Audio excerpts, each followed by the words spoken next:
What's up, guys? Ben here, bringing another video today. Apologies about my voice, kind of losing it a little bit, but I think I'll regain. We're going to talk some Rostermania today. Got some news about Boston and Florida. Want to expand on some of the stuff I talked about in my previous video. We did the tier list. Let's dive into both those situations and explore kind of some of the potential changes being discussed, the players involved.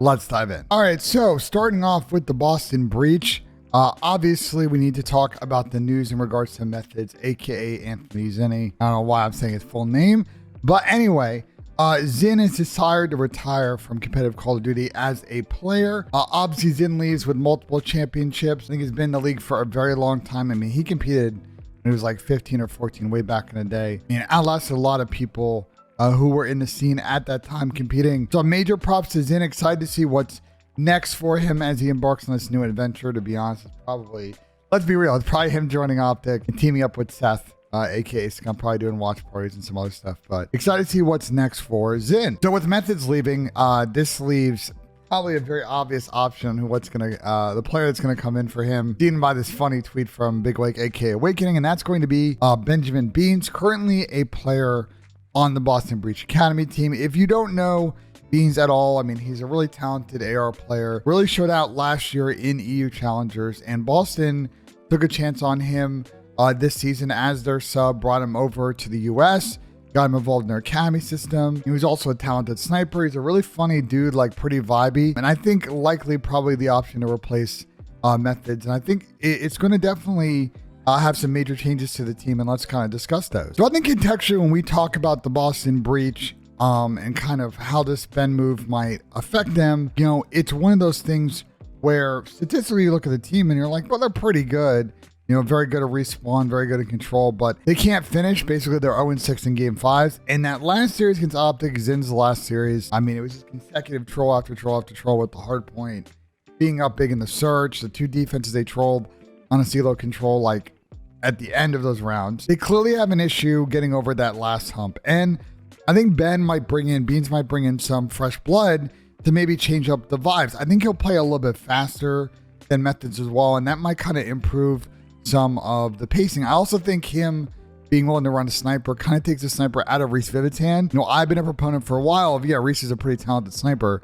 You really don't want your SMGs pulling out snipers. I personally don't think the sniper is all that useful in a majority of situations in Search now. I think it's situationally good, but like, Reese picking up the sniper, Vivid picking up the sniper, to me was a waste, especially on Embassy. So I think Beans can help out on that front. But yeah, I'm excited to see this move. I think there's some rumors that Boston might make a second move, but I don't really think they're going to pull the trigger on that until potentially Major 3. I think they're going to probably just do the 1-for-1 swap and see how it goes. Like, again, they are very talented. You talk to anyone in the league and they say this team executes in practice, they get it done, but they get in matches and they play differently, and they got to figure out that translation issue. If they do that, this team will get particularly good instead of being kind of, you know, one of those teams with a high ceiling but a low floor as well. All right, speaking of low floors, and that's not a super knock at Florida, but let's just be real. MajorManiak tweeted out yesterday, kind of officially kicking things off, because again, this Boston discussion's kind of, it's going to happen, but it's more, you know, in the hypothetical sense because they haven't made their official announcement. MajorManiak has been officially dropped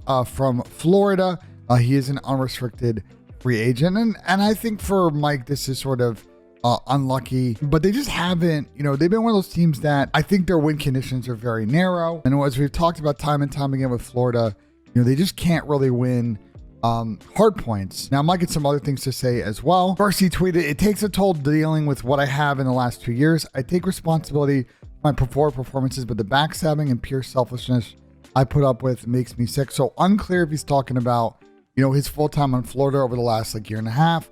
This also includes his tenure on Minnesota as well. That kind of character alone doesn't create a winning culture and not how I would craft any team. So I don't know specifically who or what he's talking about, but, you know, I'm not surprised that the Florida situation last year and a half hasn't been that great. The Rocker situation definitely wasn't great at the middle of last year. Like, they were just not good. So I'm not surprised that maybe he feels this way. And unfortunately, guys, the way that a lot of Call of Duty players work in these situations, people are just not transparent with each other. You've seen it with like the Crim 6 situation in Black Ops 4 and how he was treated leaving that Optic team. I think the situation with Alec and FaZe is one. There's been a little bit of back and forth on that. So, you know, I see where Mike's coming from, but he also had something else to say. And basically that piece is that he's not done yet. He needs to kind of explore his options and see what happens.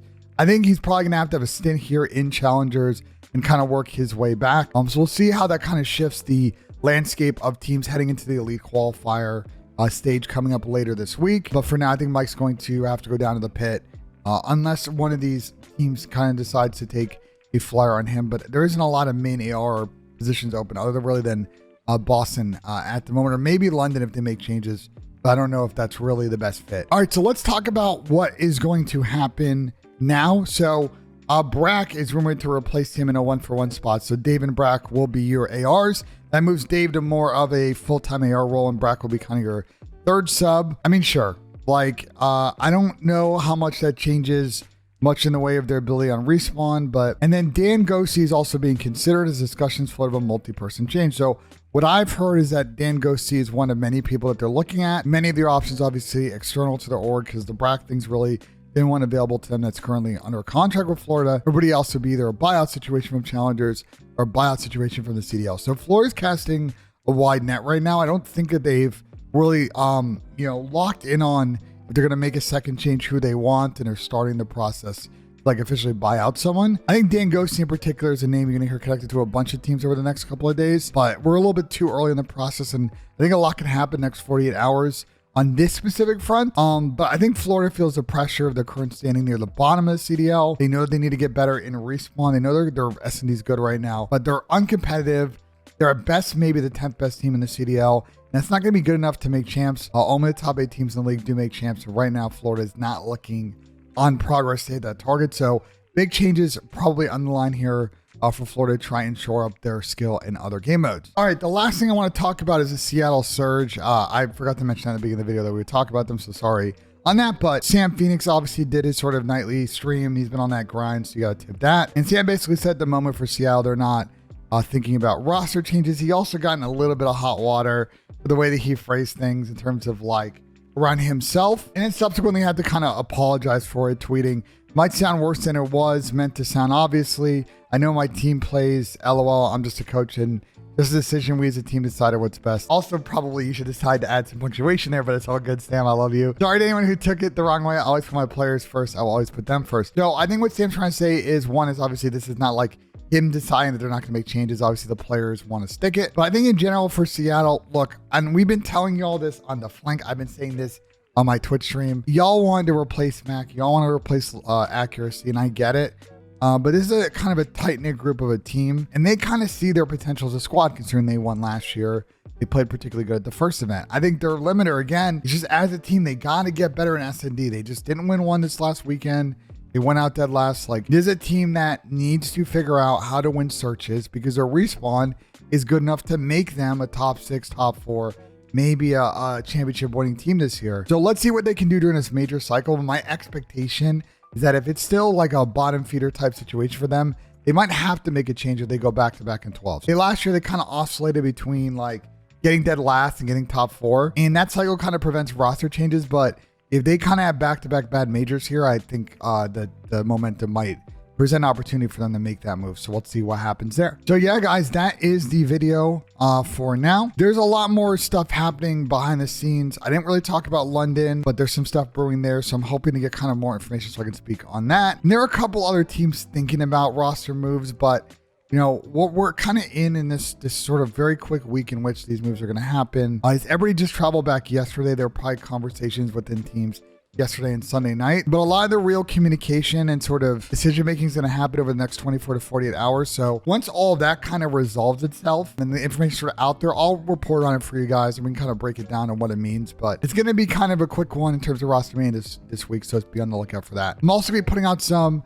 tier list videos on later this week, so be on the lookout for a player SMG and a player team tier list, as well as we're going to do a team tier list on episode of The Flank tonight, later on tonight. I think this video will probably go up like 7 p.m. But later on tonight, we're going to have a special guest to talk about some fun stuff. It may not be what you think, because I don't want to spoil what it is. I know what it is as the time of recording this video, but it's going to come out today, and we're really excited to talk about it on the show tonight on The Flank, so stay tuned for that. As always, guys, let me know in the comments what you think about the video. Like if you enjoyed, subscribe for more, and we'll see you guys on the next one.